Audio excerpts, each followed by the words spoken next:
ज्ञान दिलं, त्या ज्ञानाच्या द्वारे लोक आविष्कार करत आहेत आणि त्याच मॅन मेड टूल्स मध्ये they are searching for knowledge. Not only the worldly knowledge but even the knowledge of God.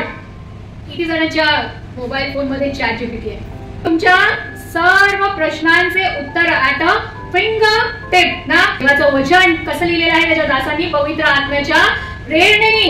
परंतु ज्ञान वाढत आहे. ज्ञान कुठून वाढत आहे?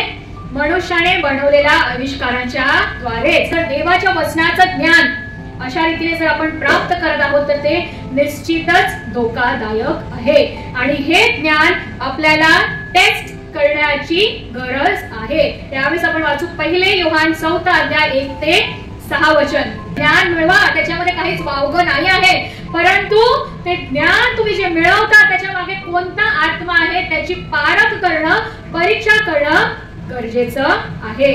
देवाचं वचन आपल्याला सावध करत आहे. देवाने ऑलरेडी दानिएलला कितीतरी वर्षापूर्वी ह्या काळाबद्दल सांगून ठेवलेलं होतं की ह्या काळामध्ये ज्ञान वाढेल आणि सैरभैर होऊन लोक काय करत आहेत? त्या ज्ञान प्राप्तीच्या मागे लागलेले आहेत, परंतु ती ज्ञान प्राप्ती करून देखील त्यांचा नाश होत आहे. तरी सुद्धा ते लोक बंधनात आहेत. का? कारण त्या ज्ञानाच्या मागे तो सत्याचा आत्मा नाही आहे ना.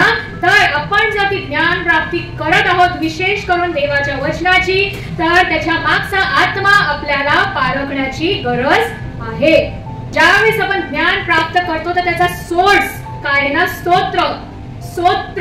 सोर्स काय आहे ते पारखण्याची आपल्याला गरज आहे.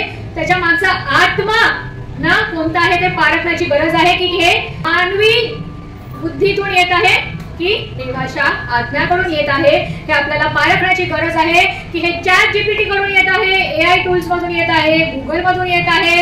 Is it coming from a deceiving spirit? जो सैतानाचा आत्मा या जगामध्ये आहे तिथून हे ज्ञान येत आहे की सत्याचा आत्मा जो पवित्र आत्मा आहे त्याच्याकडून हे ज्ञान येत आहे?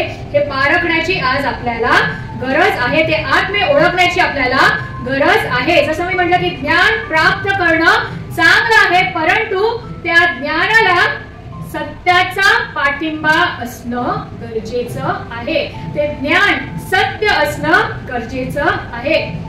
ज्ञान असणं चांगलं आहे, ज्ञान प्राप्त करणं चांगलं आहे, पण त्याच्या बरोबर त्या ज्ञानाला सत्याची जोड, सत्याचा पाठिंबा, backing of truth to that knowledge is equally important. त्या ज्ञानाला सत्याची जोड असणं महत्वाचं आहे, नाही तर त्या ज्ञानाचा काहीही उपयोग नाही.